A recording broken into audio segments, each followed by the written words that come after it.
A questão é o seguinte, vou dizer para ela. Olha só, Maria, o que mostra o estresse cardíaco, a exigência do coração, é uma variável fisiológica que se chama duplo produto. Ela não é da área, ela é leiga, não tem nada a ver com a área. Mas você vai fazer ela entender. Duplo produto, esquece o nome, variável fisiológica que mostra o estresse cardíaco, exigência do coração. O duplo produto, Maria, é baseado na pressão arterial sistólica e na frequência cardíaca. Quando que o estresse cardíaco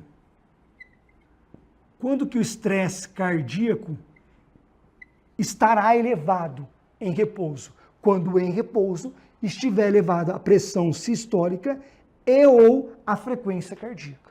Maria, como eu disse que está a sua pressão arterial elevada em relação ao que deveria estar. Então, sua pressão sistólica está elevada em repouso. Significa o quê? Que seu estresse cardíaco está elevado. Então, você tem risco aumentado de infarto, porque você está com a pressão arterial. Eu não posso dizer que você é hipertensa, Maria, mas você está hoje com estresse cardíaco aumentado em repouso. Está com estresse cardíaco aumentado é que leva a infarto. Por isso, Maria, que bom que você veio buscar o meu trabalho. Você agora começa a conversar de maneira estratégica, como se ela já fosse sua paciente. Ou seja, que ela tem que te contratar. Você não está dizendo, você tem que me contratar. Você não foi inconveniente dessa maneira. Mas a sua conversa com ela já é mostrando por quê. Porque você pode ter certeza que ela nunca vai passar por um nutricionista que no primeiro dia de contato com um possível paciente mediu a pressão arterial. Eu não preciso te perguntar. Quase ninguém do Brasil, da nutrição, no primeiro dia de contato mede a pressão arterial. Na educação física, então, pelo amor de Deus, não preciso nem dizer nada. Na academia nem tem nada. Na academia. Foi você que mediu a pressão arterial. Você não pode perguntar aquilo que todo mundo pergunta apenas. Na nutrição, todo mundo pergunta, come pãozinho, bolachinha, faz cocôzinho, xixizinho, todo mundo faz isso. Você não pode só fazer isso. Não é que você não vai fazer isso, mas você não pode ficar só nisso. A Maria precisa perceber que no final, quando ela for comparar com os 20 nutricionistas que ela passou para poder decidir, ela precisa falar, caramba, o que essa nutricionista, o que esse nutricionista fez? Eu nunca pensei por nenhum. Nenhum nunca fez isso. Para que na hora ela possa decidir, não fique apenas no preço. Ela precisa saber o porquê precisa estar com você. Essa nutricionista, Rafael, ele me falou que a minha gordura abdominal está aumentada. E ele falou uma tal de citocinas inflamatórias que ele entendeu como lixo, que leva a diversos desajustes. Por isso que eu tenho que procurar realmente essa alimentação mais coerente, esse exercício físico. Ou a minha pressão arterial deu valores de anormalidade. Eu nem sabia, tanto que eu disse para ele que a minha pressão arterial está é normal, eu não sou hipertensa, e foi e mediu a minha pressão arterial. Veio e me explicou a questão do estresse cardíaco. Ela não vai te dizer isso, mas o olhar dela vai explodir quando você estiver conversando com ela. E outra coisa, além disso, Maria, aqui é estresse cardíaco. O que mostra estresse cérebrovascular é uma outra variável, que se chama pressão transmural cerebrovascular. Maria, não precisa ficar focado em gravar o nome. Pressão transmural cerebrovascular. Pressão contra os vasos sanguíneos cerebrais. O principal risco de morte é por infarto e AVC. E o AVC, o mais problemático, é o AVC hemorrágico, quando o vaso sanguíneo se rompe. O que leva à ruptura é a pressão aumentada nos vasos sanguíneos cerebrais. E quando que a pressão nos vasos sanguíneos cerebrais vai ser maior? Quando a pressão arterial sistólica for maior. Maria, como eu falei que está a sua pressão arterial em níveis elevados, não posso confirmar se é hipertensão, mas está em níveis elevados. Significa que a sistólica está elevada, a pressão contra os vasos sanguíneos cerebrais que você tem hoje está aumentada. Lógico, você tem então hoje risco aumentado de AVC e de infarto. Não quer dizer que você vai ter, mas hoje você tem maior estresse cardíaco e maior estresse cerebrovascular. Por isso, mais uma vez, que bom que você veio aqui. Porque, inclusive, nós identificamos que a sua pressão está normal. E por isso, Maria, eu vou pedir que você volte amanhã, porque novamente eu vou medir a sua pressão arterial. Por quê? Porque eu preciso saber se a sua pressão arterial vai dar novamente a normal. Você não pergunta para Maria se ela quer voltar, se ela gostaria de voltar, se ela vai te contatar para voltar. Não. Você só deu comando, você é professor. Você é educador. Você mostrou para ela, eu preciso que você volte, porque novamente eu vou medir sua pressão arterial. Vamos supor que no dia seguinte, ou hoje é segunda-feira, ela volta na quarta-feira, aí você vai e mede a pressão arterial dela e deu, sei lá, 141 por 92 milímetros de mercúrio. Qual é agora a análise? A análise ela tem hipertensão arterial. Qual é o problema? O diagnóstico tem que ser o médico. Então agora o que você vai fazer para ela? Agora, Maria, você tem um cardiologista? Eu tenho lá no meu convênio, ou tenho no particular, seja o que for. Se ela não tiver, você pode agora fazer parcerias com o cardiologista para poder agora indicar, mas se ela não, eu tenho lá no convênio, então beleza. Então agora você vai levar, você vai até ele, porque vai fazer uma nova análise, que é provavelmente colocar a MAPA, que é a monitorização ambulatorial da pressão arterial, de 24 horas, para poder identificar se você é hipertenso. Só não comete o erro que eu cometi no começo. No começo eu falava o quê?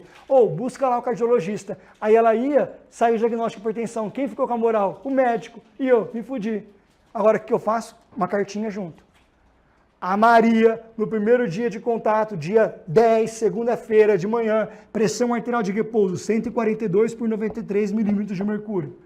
No dia 12, quarta-feira também, de manhã, pressão arterial de repouso, 141 por 92. Sugiro melhor análise para possível diagnóstico de hipertensão arterial. Aí ela leva a cartinha junto e mostra para o médico. Aí o médico, que ela vai voltar, porque provavelmente, pelo menos uma pré-hipertensão, ela deve ter. Então ela vai voltar. E ela vai voltar trazendo feedbacks para você. Rafael, o médico olha a cartinha e falou, quem fez isso aqui? Quem fez isso aqui? Foi o seu profissional? Foi o seu nutricionista? Não. Eu fui conhecer o trabalho dele. Porque ele nunca viu isso. Ele nunca recebeu uma carta de nutricionista do personal trainer fazendo análise da pressão arterial e pedindo melhor análise para possível diagnóstico. Agora, o que o médico vai fazer? Vai pedir a MAPA. Vai pôr o aparelho para poder medir a pressão arterial 24 horas e vai ser diagnóstico. Ou você tem hipertensão arterial, ou tem pré-hipertensão. Você agora precisa mudar seu estilo de vida, precisa agora treinar ou se alimentar. Quem agora o próprio médico vai indicar? Volte naquele profissional. Foi ele e ela lá que identificou. Eu apenas agora diagnostiquei, mas quem identificou mesmo foi ele e ela lá. Agora, essa pessoa vai te procurar. Isso é importante, isso é interessante a gente saber. Então, a análise, e é isso, gente, hoje as diretrizes falam, 2 dias distintos, medida da pressão arterial maior ou igual a 140, faz diagnóstico de hipertensão. Só que quem faz efetivamente diagnóstico é o médico. Então você mediu a pressão e viu que está valores de anormalidade. Possivelmente é hipertensão, mas agora você vai mandar para o médico, porque é o médico que vai fazer efetivamente o diagnóstico, tá bom? Mas relembro, para análise de pressão arterial anormal, para síndrome metabólica, nem precisa estar aqui. É maior ou igual a 130 por 85. E atenção, gente, não precisa estar os dois. Se tiver maior, exemplo, está 80 aqui, mas está 131 aqui, 130 aqui, 132 aqui, pressão anormal. Agora, ao contrário, está 127 e 90, 85, 87, 80... análise da pressão arterial em níveis de anormalidade, tá bom? E o último fator é a análise da glicemia.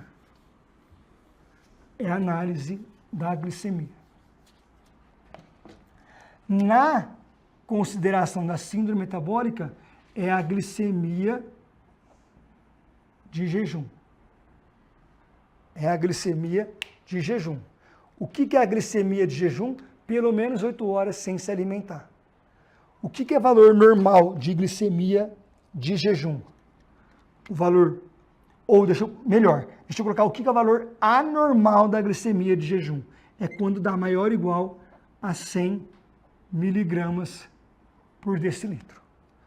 Valor de anormalidade da glicemia de jejum. Qual é a questão, gente? Qual é a questão? A primeira consulta com o seu paciente, com o seu aluno de personal, possível aluno que não te contratou ainda, dificilmente você vai conseguir pedir para essa pessoa vir em jejum. Você marcou, sei lá, às 2 horas da tarde, essa consulta com ela. Não tem como você pedir para ela vir em jejum. Então, a glicemia de jejum não é ela que você vai analisar. O que você vai analisar, nós temos 4 maneiras de diagnosticar se a pessoa tem diabetes ou não. Uma é a glicemia de jejum. Só que essa é mais análise laboratorial. A pessoa chega em jejum no laboratório, faz a análise, a coleta de sangue, e aí identifica a glicemia. Nós temos o teste oral de tolerância à glicose. Também depois eu vou explicá-lo certinho. O teste oral de tolerância à glicose, a pessoa ingere 300 ml de água com 75 gramas de glicose e fica durante 1 hora, podendo até ser 2, mas principalmente agora durante 1 hora, com a glicemia e a insulina sendo monitorizada. Não é isso também que você vai fazer. Por quê? Você não vai ficar com o paciente ali. Então também não é o médico, é o laboratório. O outro é a hemoglobina glicada. Hemoglobina é a proteína que está no sangue transportando oxigênio. Se a glicose está ficando elevada, aumenta a ligação da glicose com a hemoglobina, levando ao aumento da hemoglobina glicada. Nós não temos aparatos para poder saber o quantos % de hemoglobina está presente, está ligada à glicose. Então não é isso também. Então o que nós vamos analisar? Nós vamos analisar a glicemia casual. O que é a glicemia casual? É a medida da glicemia em qualquer hora do dia. Medida da glicemia em qualquer hora do dia. Rafael, qual é o valor de diabetes segundo a glicemia casual? Também você vê muitas vezes a tradução glicemia ao acaso. Bom, glicemia casual, que é ela que você mede em qualquer hora do dia. O que é valor condizente com diabetes? É quando está maior ou igual a 200 miligramas por decilitro. Só que tem uma coisa. Você vai apenas pedir para ela uma coisa antes de chegar nessa reunião com você. Maria, eu preciso apenas que você se alimente pelo menos 1 hora com o espaço do nosso horário aqui. Por quê? Porque você vai identificar a glicemia casual com uma análise mais coerente, que é com pelo menos 1 hora da última refeição. Por quê? Porque com uma alimentação de 1 hora após a última refeição, é de se esperar que a glicemia dê menor que 155 miligramas por decilitro. Rafael, mas e se dentro de 1 hora a glicemia não der isso? Se der após 1 hora da última refeição, se a glicemia der 209 miligramas por decilitro. Isso é diagnóstico de diabetes. 209 miligramas por decilitro, maior ou igual a 209 miligramas por decilitro. Então você vai usar isso aqui, vem do teste oral de tolerância à glicose. Gente, como é que é o teste de novo? Chega no laboratório em jejum, lá eles vão dar 300 ml de água, com 75 gramas de glicose. A pessoa ingere e vai ter a glicemia sendo analisada por 1 hora. Após 1 hora, quanto tem que dar a glicemia lá no laboratório? Tem que dar menor que 155. Se der maior ou igual a 209, diagnóstico de diabetes. Mas esse é o teste oral de tolerância à glicose. Mas ele te serve.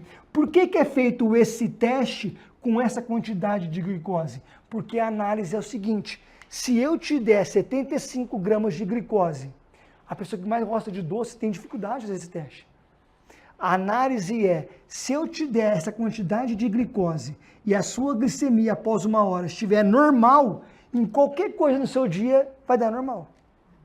Essa é a consideração. Porque no seu dia você não vai ingerir 75 gramas de glicose de uma única vez. Por mais que você possa comer muito doce, no doce tem, sei lá, dependendo do chocolate, vai ter um pouquinho de proteína, mais gordura, tá? Então o processo de digestão já modifica tudo. Então a análise é, se nesse teste, lá no laboratório, que foi dado 75 gramas de glicose de uma vez, e após 1 hora a sua glicemia tem que dar menor que 155, qualquer coisa no seu dia a dia, após 1 hora da refeição, tem que dar menor que 155. Por isso que você pediu que na glicemia casual, a Maria viesse na reunião, você marcou as 2 horas. Ela tem que ter tido a última refeição pelo menos 1 hora da tarde. para você ter espaço de 1 hora. Aí ela chegou para você e você fez o quê? Essa análise. Aí você foi lá e mediu a glicemia. A glicemia dela deu, sei lá, 177 miligramas por decilitro. A glicemia dela deu. Deu valor condizente com a glicemia que tem que dar para ser diabetes 1 hora após a última refeição? Não. Mas deu valor anormal, porque era de se esperar menor que 155, já que faz 1 hora da última refeição dela. Na verdade, até um pouquinho. Ela falou que comeu lá 12:30 para poder vir na consulta aqui com vocês 2 horas. Então já faz 1 hora, 1h15, 1h20, 1h30. A glicemia dela deu 177. Está valor de normalidade? Não. Mas ela te disse, na anamnese que você perguntou para ela, se é diabética, ela falou que não. Não importa ela dizer que não é hipertensa, não é diabética. Você vai medir a glicemia e a pressão, porque só sabe quem tem diabetes ou hipertensão, quem mede a glicemia e a pressão. Então você pediu para ela chegar com pelo menos 1 hora da última refeição, para você poder medir a glicemia. Então agora você tem o glicosímetro que você vai adquirir, você agora tem a luvinha descartável, você agora tem algodãozinho para poder fazer a asepsia do local, seja no lobo da orelha ou na pontinha do dedo. Inclusive na nossa Clinic Day nós vamos discutir isso, que eu vou mostrar na prática para vocês como faz essa medida. Como faz a medida da pressão e da glicemia. Então você lá no seu consultório, mesmo ela dizendo que não é hipertensa, que não é diabética, você vai medir a pressão e a glicemia. Então você não precisa agora dizer, a Maria vai perceber que ao você agora pegar o glicosímetro, que ao você agora pegar a luva descartável, colocar, ao você pegar o álcool gel e pôr no algodãozinho, no lobo da orelha ou na pontinha do dedo, ela nunca passou por um nutricionista que fez isso no primeiro dia de contato com ela. Nunca. Nunca. Nem personal trainer. E por que é importante isso? Para ela saber que você não é brincadeira. Porque ela está ali e ela tem que ficar com você. E isso é parâmetro importante que você vai coletar. Por quê? Por que é parâmetro importante? Porque a glicemia dela está alterada. Ela disse que não é diabética. Sim, não deu valor condizente com diabetes. A glicemia casual condizente com diabetes, porque, Rafael, mas qual que é a diferença aqui? É porque aqui é o resultado do teste oral de tolerância à glicose. Na glicemia casual, o que está dizendo é, qualquer hora do dia que você medir der maior ou igual a 200, é diabetes. É que eu estou sendo um pouco mais rigoroso e falar, peraí, vamos usar o resultado desse teste aqui para fazer uma análise aqui do dia a dia dela. Peraí, se após 1 hora dessa quantidade de glicose que entrou, é esperado que a glicemia dê normal menor que 155, por que a dela está 177, já que faz 1h15, 1h20 que ela comeu? Porque tem uma normalidade. O que te mostra? Te mostra que a glicose não está entrando para o músculo de maneira adequada. Olha a interpretação que você faz do exame que você fez agora ali com ela. Ou a sua glicose está ficando elevada no sangue. A sua glicose não está entrando de maneira adequada no sangue. Como é que você sabe? Faz 1 hora e pouco que você comeu. Tinha que dar menor que 155. Deu 177. Não deu valor condizente com diabetes. Mas não deu normal. Significa o quê? Que a glicose está tendo dificuldade de entrar para o músculo. Por que está tendo dificuldade? Porque provavelmente essa pessoa tem resistência à insulina. Nós vamos entender o que é resistência à insulina. Resistência à insulina é a dificuldade da insulina exercer sua adequada função. O que significa que a insulina se liga ao seu receptor, mas a cascata não acontece de maneira adequada. Não acontece de maneira adequada. Então você faz essa interpretação para ela agora e explica para ela, não fica só com você, ela precisa entender que você é fudido. Ela precisa falar, caralho, velho, quem que é essa pessoa aqui? Eu nunca vi isso aqui na minha vida, passei por 20 personal trainer, 20, eu nunca vi essa merda. Aí você fala para ela, Maria, olha só a questão, sua glicemia, a sua glicose está ficando elevada no sangue. Você desenha para ela, fala, por que você desenha hoje? Porque quando eu falava, eu percebi o olhar dela assim, não estou entendendo porra nenhuma que você está falando. E eu quero que o mínimo ela possa entender, eu não quero que ela entenda tudo. Ela não pode entender tudo. Por quê? Porque quando ela for comparar o seu conhecimento com os demais profissionais, ela precisa perceber que existe um abismo do seu conhecimento para com os demais. Ela não pode te comparar com os demais, senão ela vai contratar o mais barato. Ela precisa perceber que existe um abismo infinito do seu conhecimento para os demais, tanto que ela não te entende tudo. Você vai no médico e acontece isso, gente. Você sai da sala do médico e tem alguém te esperando ali. Aí você fala, o médico ele é fudido. A pessoa fala, como você sabe? Ele falou, não entendi nada. A pessoa não pode te entender tudo. É claro que você não entende nada, não faz sentido para ela. Mas você vai explicar para ela, Maria, a sua glicose está ficando elevada no sangue. Desenha para ela. Pega uma folha de sulfite, desenha para ela, Maria, isso aqui, ó, não está entrando. E o problema, Maria, é que essa glicose ficando elevada aqui vai gerar danos na parede do vaso sanguíneo, formando placas de ateromas. Isso aqui obstrui o fluxo sanguíneo, o que leva a risco aumentado, por exemplo, de infarto agudo do miocárdio, que gera risco aumentado de AVC.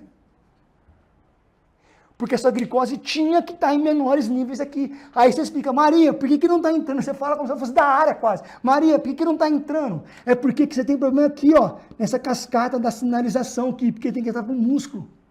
Por isso, Maria, que bom que você veio buscar o meu trabalho como personal, como nutricionista. Porque nós vamos fazer repercussões fisiológicas para modificar esse quadro. Porque você continuando dessa maneira aqui, vai chegar no quadro de diabetes. E provavelmente isso aqui, Maria, está vindo da sua obesidade abdominal. Porque o que mais inibe essa cascata aqui são aquelas citocinas inflamatórias, lixo, que a gordura abdominal libera.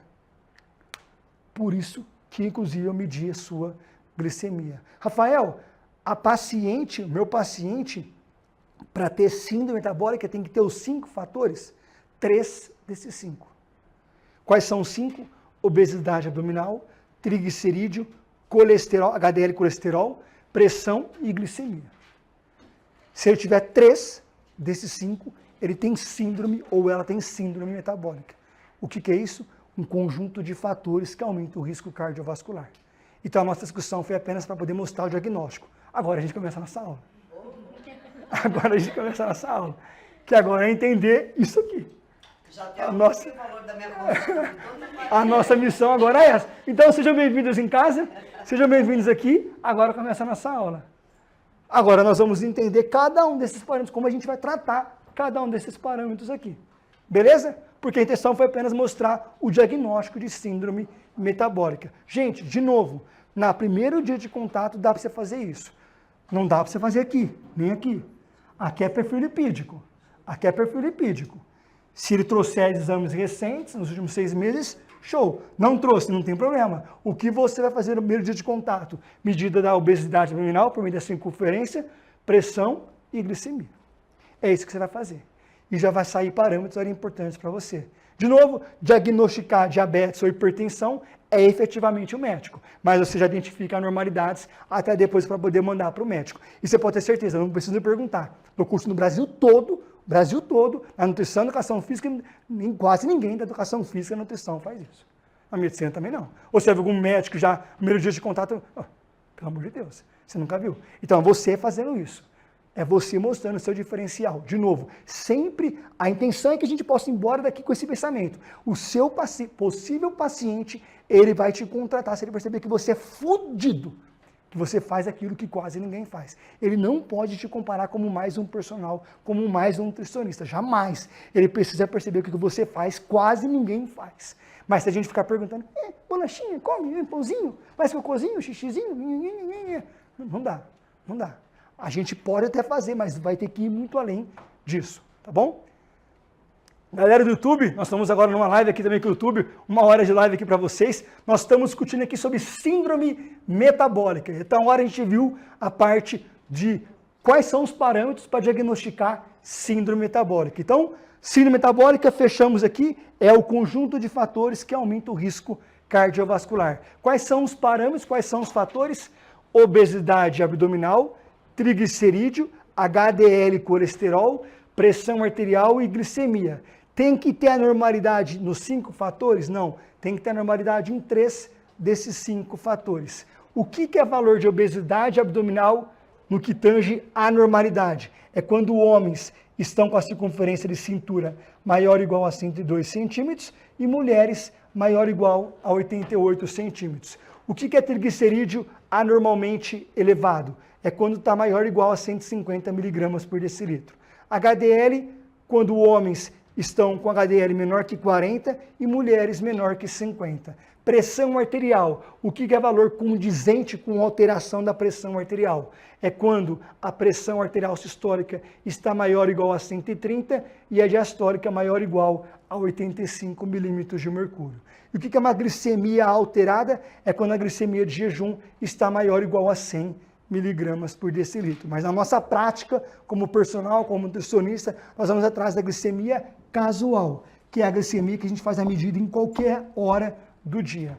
Na glicemia casual, o que é glicemia condizente com diabetes? É quando dá maior ou igual a 200 miligramas por decilitro, tá bom? Então, agora a nossa intenção é o quê? É identificar como que nós vamos intervir em cada um desses parâmetros, no que tange a obesidade, no que tange ao perfil lipídico, no que tange a pressão arterial e a glicemia. É claro que apenas numa aula não vai dar, por isso que nós vamos ter os nossos Clinics Days, que nós vamos discutir cada um, a aplicação, né, na prática de cada um desses parâmetros. Mas, como o principal aqui é obesidade abdominal, porque pode, tudo isso aqui, gente, se conversa. Por exemplo, o aumento da gordura abdominal vai levar à modificação na pressão arterial.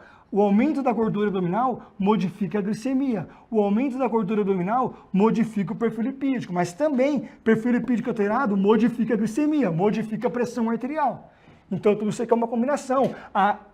O diabetes modifica o perfil lipídico, modifica a pressão arterial. Por isso que se conversa. E, de novo, eu trago apenas a lembrança para vocês. Eu chamo atenção para a nossa atuação nessa área.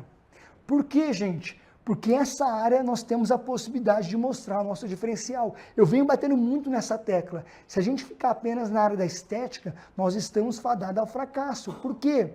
Porque na área da estética o que importa é somente o shape. E você pode ter um shape legal. O seu shape é show. Só que sempre vai ter alguém melhor que o seu shape. E isso pode acontecer o quê? O seu aluno, o seu paciente, ele pode olhar para um blogueiro, uma blogueira ou um outro profissional e falar, pô, eu queria ter aquele shape, até de maneira idealizada, utópica. Mas ele pode estar olhando para aquele shape e falar, eu queria ter aquele shape. Ele olha para o seu é show, mas não é igual aquele ali. Se aquela pessoa tem o shape que ela idealiza ter, é mais fácil ela decidir treinar com quem? Se alimentar com quem? Com ele, com ela. Porque ele vai pensar o quê? Se esse personal, se essa nutricionista, se esse blogueiro conquistou o corpo que eu estou querendo ter, pode também fazer esse corpo em mim. E agora ele vai dizer tchau para você. Então sempre você precisa saber disso. Por mais que seu shape é sensacional, ela pode estar idealizando o corpo de outra pessoa. Você está fadado a fracasso. Agora, nessa área que envolve grupos especiais, não. Por quê? Porque aqui você não tem quase concorrente. Você não vai ver um blogueiro querendo trabalhar nessa área, porque essa área aqui envolve a vida da pessoa. Você mal vai ver um profissional que dirá um blogueiro.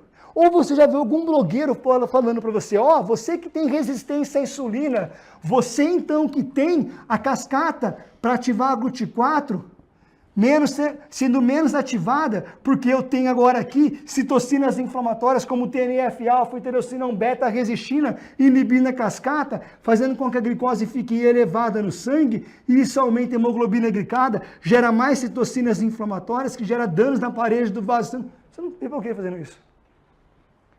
Você já viu algum blogueiro falando, você que tem agora hipertensão arterial, que está com a resistência vascular aumentada, e que essa resistência vascular aumentada está elevando a pressão arterial, e isso aumenta o risco de infarto, AVC. Você já viu algum blogueiro? Você nunca viu nenhum profissional falando isso? Você já viu algum profissional falando, você que tem agora uma resposta aumentada da fome, que está liberando mais neuropeptídeo Y, GNA-GOLT, que leva ao aumento da fome, você que tem mais grelina sendo liberada disso, você não tem isso. Então, o que eu quero dizer com isso?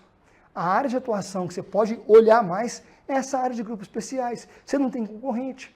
Se você ficar apenas na área da estética, você está fadado ao fracasso.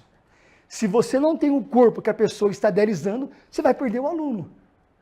você vai perder o paciente. Essa é a questão. Nessa área, não. Você não vai ver alguém dizendo, por que a porra do LDL aumentado é problema e o HDL não? Você não vai ver isso. E a gente viu aqui no começo da nossa aula que o problema não é porque passa para o espaço subendotelial o LDL, não, porque o HDL também passa. É que o LDL, os proteoglicanos da matriz subendotelial, faz com que fique retido.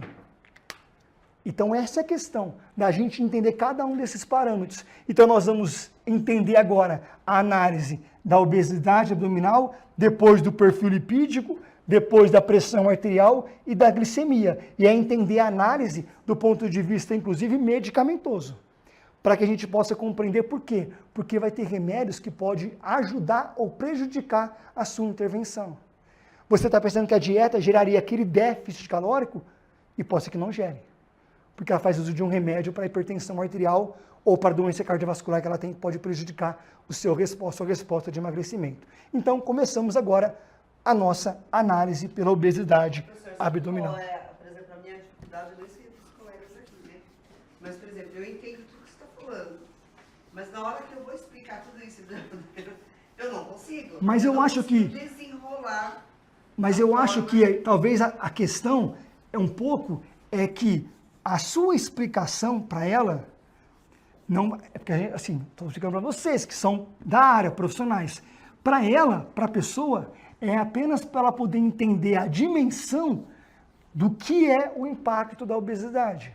Porque muitas vezes as pessoas ainda têm a olhar da obesidade como a parte estética. Tanto que tem as análises aí, não, eu me sinto bem, eu me aceito. A questão não é essa. É a questão que a pessoa não está entendendo o impacto da obesidade. Mas por quê? Porque nós mostramos que o que está sendo dito, na maioria das vezes, é apenas componente estético. Por isso que vem essa consideração. Mas eu me aceito, eu estou bem com esse corpo. Mas é porque nós batemos na tecla apenas da estética. Ela não entende o que a obesidade promove de repercussões. Ela não entende o que o perfil lipídico promove de repercussões. Então, você não precisa entrar em todas as nuances. Ela precisa entender o porquê que ela precisa de você. E um pouco disso vai ser você fazendo 1, 2 vezes, 3 vezes. Sabe o que eu fazia no começo para poder treinar a minha avaliação, para poder mostrar a minha importância? Pegava parente. Minha mãe, nada a ver com a área. Aí eu falava, mãe, você entendeu? Então me explica o que eu falei. Aí ela não entendeu. Qual foi o erro? Foi meu. Então eu não fiz ela entender. Fui muito técnico. Então vamos lá, deixa eu ser mais claro. Agora minha mãe entendeu. Agora eu vou pegar minha avó. Minha avó demorou. Demorei. Então, peraí, se a minha avó consegue entender, quer dizer que agora está muito claro para mim, que eu domino isso. Isso que eu estou conseguindo, porque agora minha avó conseguiu entender. Então, você vai treinando. O primeiro treino que você pode fazer é se explicar em voz alta. É você mesmo se explicar. Agora, consegui explicar. Talvez você pode fazer um vídeo agora. E solta esse vídeo para algum amigo. Como é que vai ser? Agora vai para sua mãe, vai para um conhecido, vai para um filho, vai para uma pessoa fora da área. Se ele está entendendo, agora você está pronta para fazer uma avaliação do ponto de vista que essa pessoa vai entender a sua importância. Gente, porque a avaliação que eu estou querendo trabalhar aqui na minha abordagem aqui, é essa pessoa sair da avaliação, ela tem que sair encantada, ela tem que estar falando assim, mas pelo amor de Deus, eu preciso desse personal, dessa nutricionista, desse médico, eu não posso ficar sem ele, sem ela. Ela não pode te comparar por preço, porque se a comparação dela for no preço, é porque ela considerou que você é semelhante aos demais. Não existe a possibilidade dela sair dessa reunião e não te contratar. Se ela falar assim, eu vou pensar, significa que ela está considerando que pode achar alguém semelhante a você, porque não tem por que ela pensar, ela precisa de você. Se ela está com obesidade abdominal, se ela está com a pressão arterial anormal, glicemia normal, ela precisa de você, ela não tem escolha. Por que ela vai pensar? Talvez foi porque o valor que você falou, ela não viu o porquê que é esse valor. Então talvez você não mostrou com clareza aquilo que você tem de diferencial. Por isso que nós estamos aqui para a gente poder juntos trocar experiências para a gente poder conseguir mostrar o nosso diferencial. E agora a nossa análise começa. Depois da hora que você puder, passa pra gente um modelinho Da variação? do aparelho de pressão. Ah, tá. Já falo até já. Marca de aparelhos de medida da pressão arterial automático. Uma marca custo-benefício bacana. Honrum. Honro. Porque medida da pressão arterial de braço tem que ser convalidado. E da marca Honro é validado. Inclusive a gente usa lá também, inclusive em pesquisa científica, lá na USP. Tem redução de valor, professor? Cara, depende muito. Drogaria, por exemplo, você vai achar às vezes 90, 100, É um pequeno. Assim. mas não é de punho, é de braço. Mas É de pequeno, braço. né? Pequeno, pequeno. E é fácil de usar, fácil de usar. Start, ele vai fazer tudo. Mede a pressão e a frequência cardíaca, tá bom? Validado. Apenas só lembrem que a pressão arterial de repouso, a pessoa tem que ficar pelo menos 5 minutos sentada, costas apoiadas, pés no chão, sem vontade de fazer xixi. E sem ter fumado pelo menos nos últimos 30 minutos, 45 minutos. Geralmente chega e já toma um café, né? É, aí também é bom tirar isso, entendeu?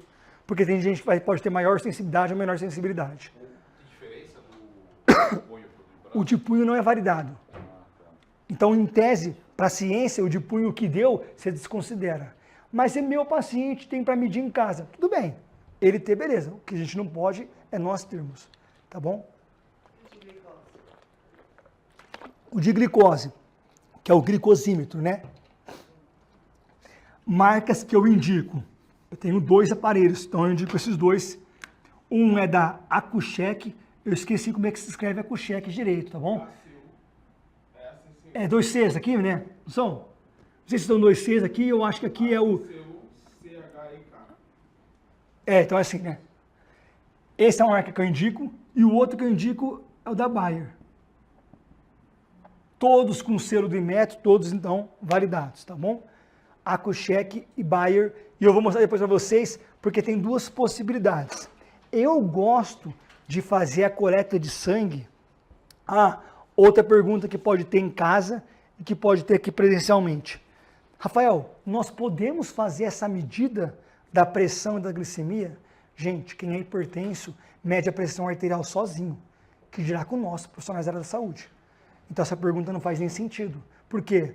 Porque se a pessoa que é hipertensa, ela vai medir a pressão arterial dela sozinha, que dirá com a gente. A gente não vai fechar o diagnóstico também. Exatamente. Outra coisa, eu posso fazer a coleta de sangue ali para poder fazer a medida da glicemia? Quem é diabético faz a medida sozinho em casa. Por que não pode como profissional? Então não faz também sentido a pergunta. Entendeu? Então, sim, não tem cabimento esse tipo de pergunta. A questão apenas é, você vai fazer na pontinha do dedo ou no lobo da orelha? Porque na pontinha do dedo nós temos mais terminação nervosa. Tanto que você aperta, você consegue sentir seu dedo. Se você pegar o lobo da orelha e for apertar, você nem sente nada, porque tem menos terminação nervosa. Então eu prefiro fazer no lobo da orelha. E eu vou mostrar como é. Você vai pegar a orelha da pessoa, na nossa clínica dele, vou mostrar para vocês no vídeo, inclusive. Você pega o lobo da orelha com um polegar indicador, vai por baixo. Não onde está o brinco na mulher, por exemplo, não, é por baixo. É por baixo e pega a lancetinha, que é uma agulhinha. E você compra junto. Rafael, qual é o nome? Lanceta. Lanceta. É uma agulhinha. É uma agulhinha pequenininha. Tem, sei lá, 2 milímetros. Você gira ela e tira. Tá? A agulhinha aqui. Você vai pegar o lobo da orelha da pessoa, polegar indicador, e por baixo fazer um furinho. Já saiu sangue? Não. Ao tirar, não sai sangue. Porque tem menos vascularização, inclusive, ali. Agora você vai fazer a ordenha. O que é a ordenha? É a retirada do sangue. Com o polegar indicador que você está segurando ainda, agora você vai com outro indicador e agora vai fazer a ordenha para o sangue vir. Aí o sangue vem, você coloca na lancetinha e depois vai no aparelho e coloca. Vai sair o valor da glicemia. Rafael, poderia fazer na pontinha do dedo? Sim, mas na pontinha do dedo eu recomendo uma outra lanceta. Essa lanceta é como se fosse uma arminha. Uma arminha que é uma bundinha que ela vai ter aqui, você vai apertar a bundinha dela que ela vai saber o quanto que ela tem que aprofundar. Por quê? Porque com essa lanceta eu não faria no dedo, porque se você fizer muito profundo, vai machucar um pouquinho mais. Então a lanceta isolada é para o lobo da orelha. A lanceta para a ponta do dedo é uma outra, que eu vou mostrar para vocês a foto certinha, para vocês poderem adquirir esse produto. Não tem a opção. Bom, deixa eu corrigir. Para mim, não deveria ter a opção de você não ter. Por quê? Porque é o seu diferencial. É o que você faz. E outra coisa, gente, não é jogo de marketing, não. Isso aqui é parâmetro importante. Você identificou que a glicemia está alterada, que a pressão está alterada. Ela te disse na anamnese que não é hipertensa, que não é diabética. Mas não é verdade. E se você não tivesse medido, você não saberia. Ela continuaria achando que não tem hipertensão, que não tem glicemia alterada. Foi por medir que você identificou. Então não tem nada de bobeira, tem nada de jogo de marketing. Passa a ser... Por que se torna marketing? Porque quase ninguém faz. Deveria todo mundo fazer. É que como quase ninguém faz, acaba sendo também um marketing de diferencial seu. Mas não é esse o propósito. O propósito é fazer aquilo que deveria fazer todo mundo. É que como quase ninguém faz, acaba que eu comprei. Quem faz é o diferencial. Essa é a questão. Tá bom? Então, a Kuschek Bayer, marcas de glicosímetros, tá? No glicosímetro já vem a lancetinha, tá? Tem uma canetinha que também aí é trocar a agulhinha também. Então tem várias possibilidades, eu vou mostrar depois para vocês sobre isso, inclusive na prática, fazendo com inclusive uma paciente minha que tem diabetes, fazendo análise para vocês poderem visualizar.